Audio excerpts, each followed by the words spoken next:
ela disse, então, olha, vocês vão dormir aqui e tal, eu vou só esperar vocês já irem para o local onde vocês vão dormir, porque eu tenho que apagar essa luz.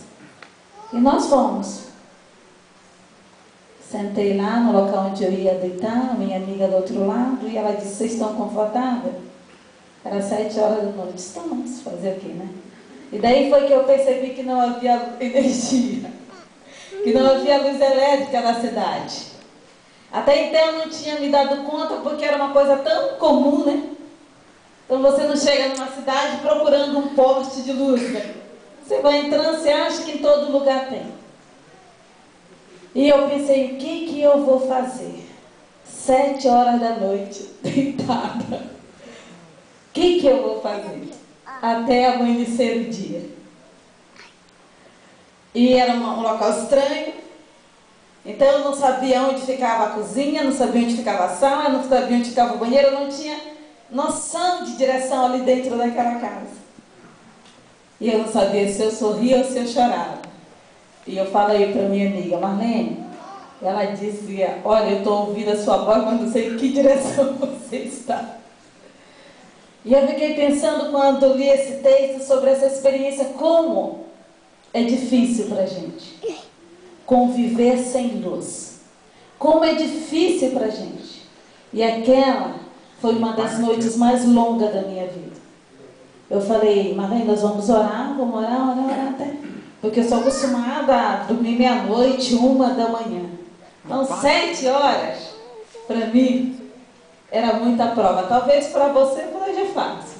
Mas para mim, dormir, deitar 7 horas é muita prova. E eu fiquei, então, pensando, quando Deus deu essa palavra nessa experiência, de que a luz é necessária, essa luz comum das nossas vidas. Só que existe uma luz que é muito mais necessária, que é muito mais poderosa. E essa luz, ela nunca nos falta. Essa luz, ela não depende de outra força. Ela é suficiente em si mesma. Ela é poderosa para gerar muito mais luz. Mas nunca para acabar. Nunca para terminar. No livro de Atos, nós vamos ver essa experiência. O apóstolo Paulo, ele estava pregando e de repente o autor de Atos, ele vai parar para fazer um comentário que parece desnecessário nessa leitura. Ele estava pregando em Troade e ele começa a dizer então que no primeiro dia da semana ele começa a falar as informações a respeito da pregação de Paulo. Mas no versículo 8 ele para dizer que havia muitas lâmpadas no cenáculo onde Paulo e aquelas pessoas estavam reunidas.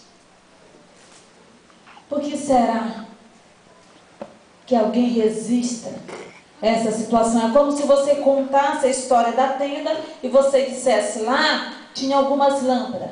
Talvez esse item a gente não registrasse dessa noite. A gente ia registrar os louvores, as pessoas que estavam lá, a palavra que foi lida no ato da oferta, a oração para as crianças e tantas outras coisas. Mas a gente talvez não registraria isso. Que havia lâmpadas iluminando aquele local.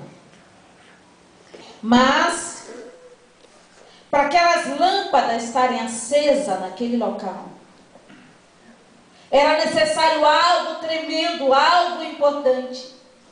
E que era necessário azeite, porque naquela época, as lâmpadas, ou lamparinas, ou tochas, como eram chamadas, elas precisavam de azeite. Azeite puro de oliva, para poder permanecer acesa por muito tempo.